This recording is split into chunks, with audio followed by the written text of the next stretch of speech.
Hi guys. So the plan was to wait for the finale of Outlander, but I really wanted to talk about the second to last episode of Outlander.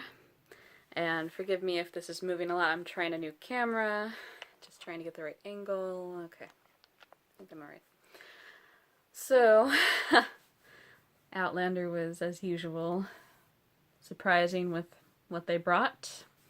And what they brought was a character from the past. They brought back Geillis Duncan. And we haven't seen her since the season 2 finale. We saw her in the 60s before she went to time travel back to the 18th century.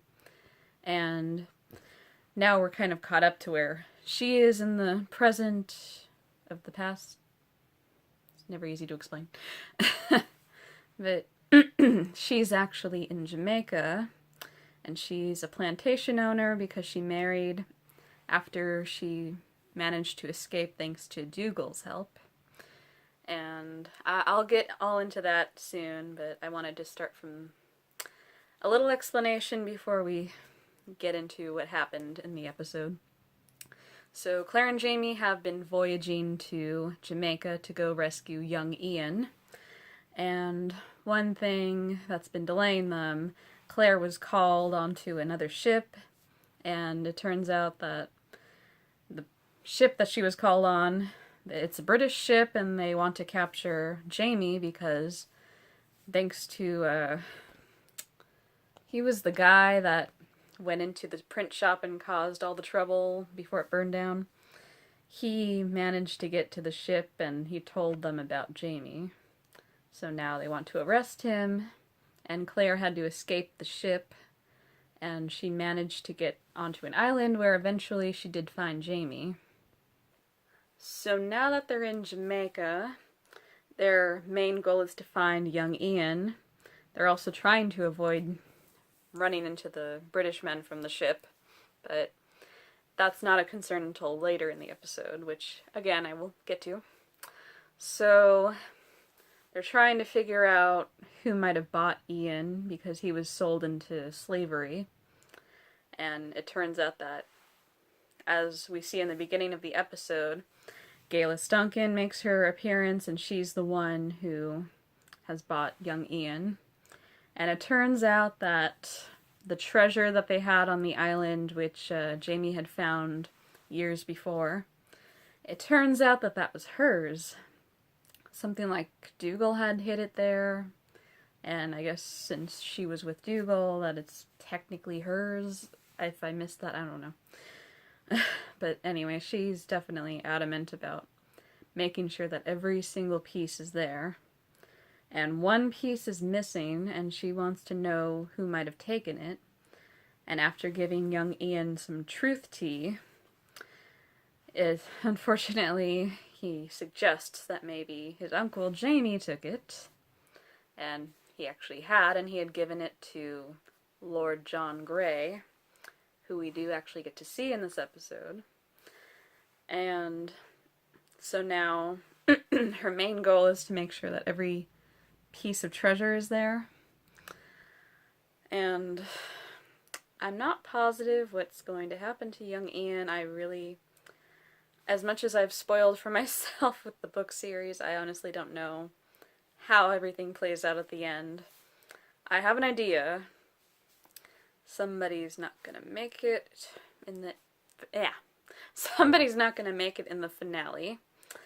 And I think we can guess who, but I'm gonna not speak right now about that. Anyway, so back to what's going on. They're trying to find young Ian, and in the meantime, Claire is looking at the slave market, and it's really bothering her, which is completely understandable under the horrible conditions that have been going on. Hello. So,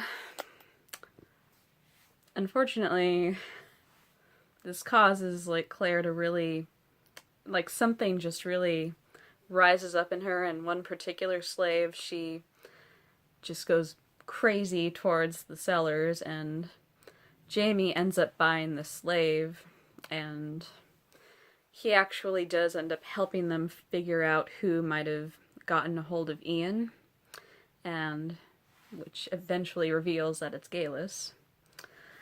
But before that, so there's going to be a party at the governor's house, and I believe it was Lord John Grey, who is now the governor of Jamaica.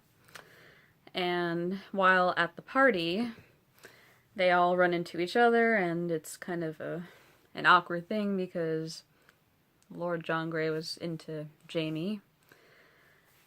Attracted to him, I mean. And he actually has the stone with him that's missing from the treasure box because Jamie had given it to him as I don't remember if it was as a thank you or just a friendship thing, I think is what it was. And eventually Geillis actually does realize that that's the piece that's missing. And we actually get to see Claire see Geillis for the first time, and I really liked that scene. It was so powerful because they really were good friends in season 1. Like, Geillis even saved Claire from being burned at the stake. But unfortunately, Claire didn't get to thank her for it, so she kind of feels like this is the moment when she gets to. Unfortunately, though, like, things have changed a lot, and they don't have that friendship vibe anymore. And it's mostly because Geillis is just she's just very deceiving now. She's changed. And I don't know if she was that way to start with, or... But then I keep thinking she wouldn't have sacrificed herself for Claire if she didn't care about her. So, either it was Dougal's death, I don't think it was implied exactly, but I get the feeling she knows that Jamie killed Dougal. I don't know if she knows that Claire was a part of it, but she's very interested in Jamie somehow. And I get the feeling she knows that he killed Dougal. But I don't know how she would know that exactly, because the only one who knew that was Rupert, and Rupert didn't really get to spread the news, which was good, but I don't know. Anyway. But definitely something has changed between Claire and Geillis, and Claire does learn that Geillis has lied to her after Geillis says she doesn't know anything about young Ian. So that friendship has been effectively ruined. Which is a shame, because I really liked them as friends in season 1. Their friendship was just kind of a nice grounded thing to have while Claire was dealing with being in the 18th century, and if she was somebody she could relate to, especially because Geillis herself is a time traveler. But I think we knew Geillis was little. But I think she's definitely going towards being a villain, and maybe we'll get more of an explanation in the finale, but for now we just know that she's definitely not the Geillis we saw in season 1. And she's... If you guys saw this episode at the beginning, she has this bath of blood, and she's just covered in it, and thankfully she explains that it's goat's blood, but still, ew. I wouldn't do that. But, yeah, she's definitely still herself in a way, but she's got more of a evil intention, let's say. So it'll be interesting to see how Claire and Geillis interact in the finale, but I definitely liked the scene of them seeing each other for the first time after years and seeing how things have changed between them. It was really well done, well acted. And yeah, I'm interested to see where it goes. So, in the last moment of the episode, that's when the men from the British ship come to the governor's house, and Jamie and Claire try to make an escape.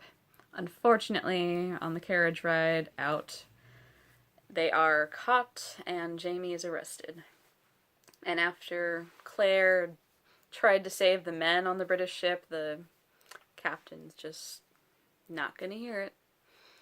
He won't do her any favors, and I don't know if we're gonna see him again, but not that I wish for a character's death, but I feel something could happen to him in the finale. Not sure what, but he's definitely he's not what he's not what we thought he was. Say that. But yeah, I'm looking forward to the finale. It looks like it's going to be really good. And I just want to point out to you guys, if you remember back in, don't tell me the episode, it was 5 or 6, when Claire is with Joe and they're examining a skeleton. That's gonna come into play in the finale, I'm pretty sure. Because I believe somebody pointed that out on YouTube. So, I don't know what's gonna happen, but I'm very excited. Alright. Oh, I almost forgot to mention, if you guys remember back in, again, I can't tell you which episode it was, but Claire was in Edinburgh and she was helping a woman who was having visions, and she kind of came off as crazy to everybody. So she can predict the future, she knows things that are going to happen, but her brother's like using her to his advantage, and he feels like she's a burden, but he uses her in this episode so they can get a hold of the, what was it, a sapphire that Lord John Grey has. And so I don't know how much of them we're going to see in the finale, but be interesting to see. Like I said, I have no idea how this relates to the book entirely, just certain things I know. But I do hope we get to see her character again, because she's very interesting. She really does actually know the future, because she mentioned something the first time we saw her, and it rang a bell for Claire later on when she learned of a cave, and something like her doom awaits her there. And I think Geillis and Claire are going to be in that cave. So we'll find out. But yeah, it was a really good episode. I especially like that we get to see, like I said, I love that we got to see Claire and Geillis reunite. And we got a little bit of an explanation of how things played out for Geillis, and I'm just really, I love this show so much. They film it so amazingly, and it's incredible to me when I look back at season 1 how much things have changed. And they've done a great job capturing that change, and seeing the character growth is really great. The actors are amazing, and I don't want the season to be over. But I know we're going to have season 4 soon. I think they started filming like last month or maybe September. So hopefully we will get to see season 4 sooner. We won't have to wait a year and a half. But we'll talk about that later. We still have the season finale to go, and I'm really looking forward to it. Alright guys, I'm going to leave it here, and I will see you for the season 3 finale of Outlander. Have a nice day. Bye.